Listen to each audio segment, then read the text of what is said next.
Nosso estudo de hoje é a lição 60 do livro Segue-me, que tem por título No Grupo Espírita. Porque onde estiverem 2 ou 3 reunidos em meu nome, ali estou no meio deles. Jesus no Evangelho de Mateus, capítulo 18 e 20.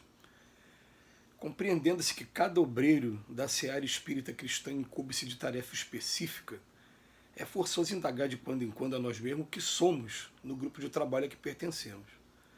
Uma chave de solução nos obstáculos ou um elemento que os agrava? Um companheiro assíduo às lições ou um assistente que, por desfastio, aparece de vez em vez? Um amigo que compreende e ajuda ou um crítico inveterado que tudo complica e desaprova? Um bálsamo que restaura ou um cáustico que envenena? Um enfermeiro consagrado ao bem da comunidade ou um doente que deva ser tolerado e tratado pelos demais? Um manancial de auxílio ou uma charneca deserta sem benefícios para ninguém? Um apoio nas boas obras ou uma brecha para a influência do mal? Uma planta frutífera ou um parasita destruidor? Um esteio da paz ou um veículo da discórdia? Uma bênção ou um problema? Façamos semelhante observação e verificaremos sem dificuldade se estamos simplesmente na doutrina espírita ou se a doutrina espírita já está claramente em nós.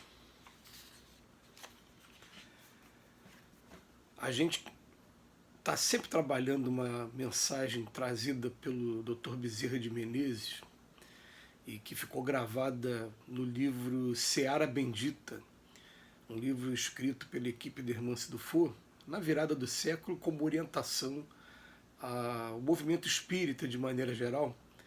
Um livro que tem mensagens de vários espíritas trabalhadores de todos os tempos.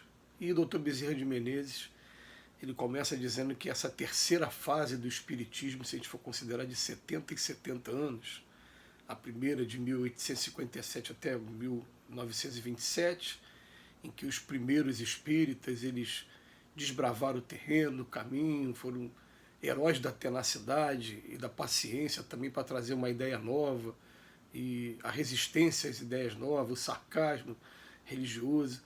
Um segundo momento que foi o da proliferação, que foi de 1927 até 1997, com a criação de várias casas espíritas e de material literário também para poder estar reforçando o estudo da doutrina.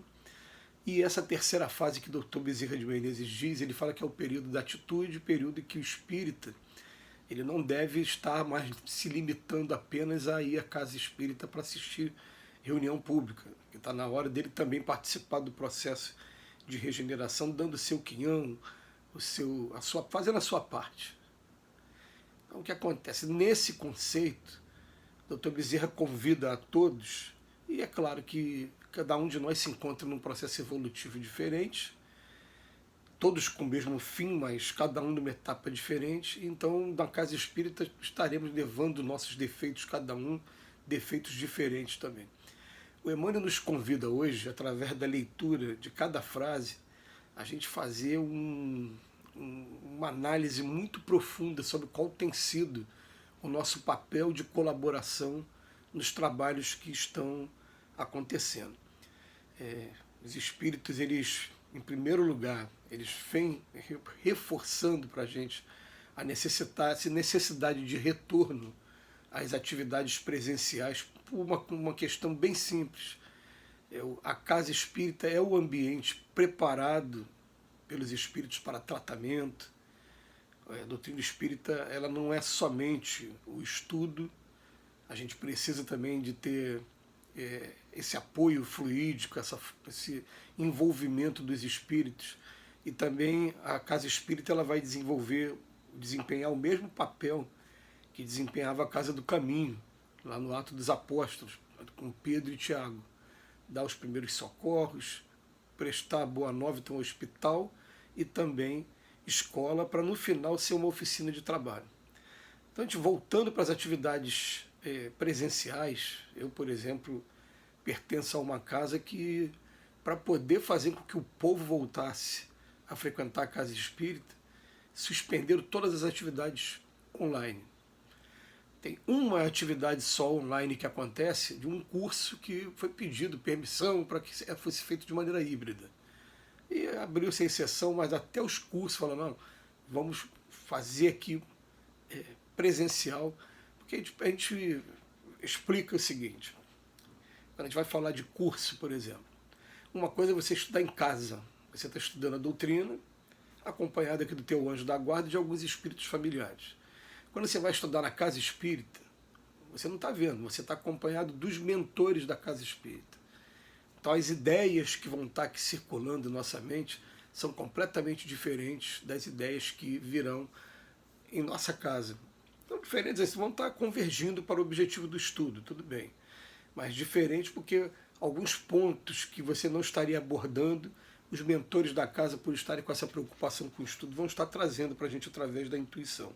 Então, que cada um, a gente possa estar agora lendo essas frases do Emmanuel, que elas vão mexer com cada um de nós. Eu sei qual foi que mexeu comigo, até no meio da leitura mesmo. Porque é muito difícil a gente passar por todas elas e não ter alguma que a gente não se identifique, ou como diz aí no jargão popular, que a gente não vista a carapuça. Mas o que eu estou sendo? Chave de solução dos obstáculos ou elemento que agrava os obstáculos? Principalmente quando se trata de direção da casa ou de grupo de trabalho. O que eu estou sendo? Companheiro assíduo ou aquele que aparece de vez em vez? Isso depois da pandemia teve uma mudança significativa. Pois bem, o que eu estou sendo? Aquele amigo que compreende ou aquele crítico em cima da postura dos outros? Um bálsamo que restaura ou cáustico que envenena? E enfermeiro consagrado ao bem da comunidade ou doente que deva ser tolerado e tratado pelos demais? A gente chega com vontade de trabalhar e a gente realmente pede, pleiteia ali o nosso lugar no trabalho, e tem trabalho para todo mundo, tem sim, mas quando a gente está no trabalho, o que eu estou sendo mais? Mais o doente a ser tolerado ou realmente o enfermeiro? E muitas das vezes a gente vai até se enxergar, se tiver realmente senso crítico muito sincero, eu posso estar desempenhando um pouquinho de cada um. Posso estar sendo um pouquinho enfermeiro e um pouquinho doente, sim. Depois ele coloca aqui um manancial de auxílio, ou aquela charneca deserta sem benefícios para ninguém. E aí a gente vai fazer análise aqui também. Um apoio nas boas obras ou brecha para a influência do mal. Outra que pega sempre a gente. É muito difícil a gente na seara espírita, no trabalho, a gente falar, alguma vez será que eu não fui brecha para a influência do mal? Depois ele coloca uma planta frutífera ou um parasita destruidor. Eu estou indo para produzir alguma coisa ou estou indo só para me beneficiar dos trabalhos da casa espírita, trabalho de cura principalmente, dos trabalhos de desobsessão, em que a gente chega na casa espírita, tem desobsessão, pode colocar o meu nomezinho, meu endereço. Né? Não é que isso seja errado, é claro que a gente tem que buscar isso, mas a gente está perguntando o seguinte, a gente está sendo só isso? Né?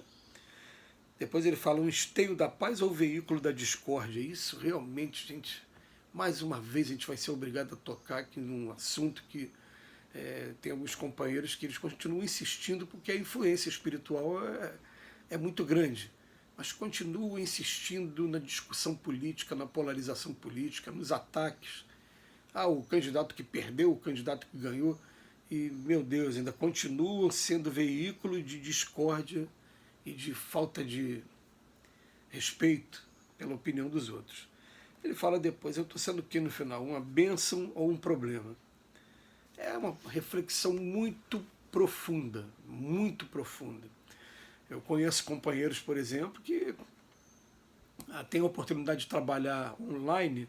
Eu vou trabalhar mais online, eu quero deixar o trabalho presencial, porque pelo menos no online eu não tenho contato com muitas pessoas, eu faço a minha parte, né? Acaba tendo contato sim, mas não tenho contato presencial. Tá legal, a gente respeita essa opinião, mas a gente lembra que é só mesmo no contato físico, diário, com nossos companheiros, é que a gente vai ter contato com as provas e vai aprender a respeitar e a amar o próximo como a si mesmo. Mas fica aqui reflexão profunda sobre o nosso papel atualmente a nossa religião. Que Jesus nos abençoe hoje e sempre.